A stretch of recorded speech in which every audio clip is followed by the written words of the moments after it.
Burada çekim yapıyor, sen gönder. Boş Sisteme kaydediyor.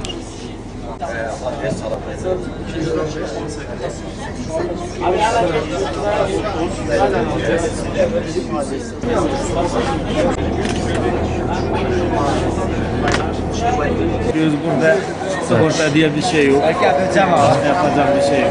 Yani kaç yaşındasınız? 46. 46 yaşındasınız. İşkur'a başvuruyorsunuz. İsminiz neydi? Selim Elinç. Selim Elinç.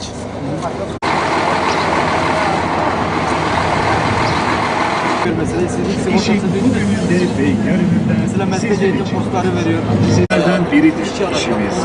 İşkur olarak biz işin insan mutluluğunun temeli olduğunu, mutlu bir toplumun ancak İsmim Yusuf. Buralıyım. Şu anda Cizre Meslek Sınavı'na bakmaktayım. Hepsi karıştı bizim. Ekstradan işlere başvurmak istiyorum. Elimde yedek bulundurmak amacıyla. Umarım bir şeyler çıkar. Kamu istihdam hizmetlerinin geliştirilmesi projesi kapsamında gerçekleştirilen bir otobüs kampanyasının Şırnak durağındayız şu anda. Bugün Cizre'yi ziyaret ettik. Projemiz 10 milyon euroluk bir proje. Avrupa Birliği projesi. Türkiye Cumhuriyeti Avrupa Birliği tarafından finanse edilmektedir. Sözleşme makamımız Çalışma Sosyal Güvenlik Bakanlığı, Avrupa Birliği Dış İlişkiler Avrupa Birliği Koordinasyon Daire Başkanlığı. Projemizin amacı İşkur'a teknik destek sunmak. Bu bileşenlerden bir tanesi, hedeflerimizden bir tanesi de İşkur hizmetlerine olan erişimin arttırılması.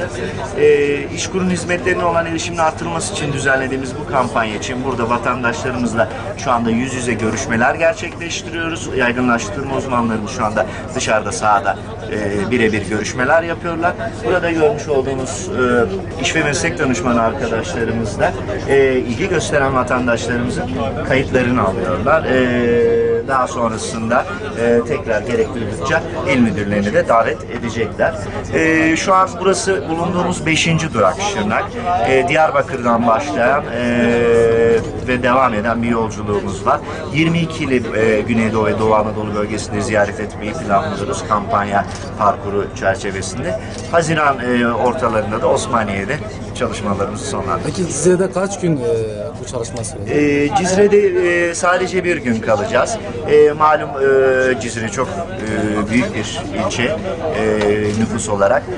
Gelir gelmez de ilk durağımız olarak da Cizre'yi belirledik şu anda.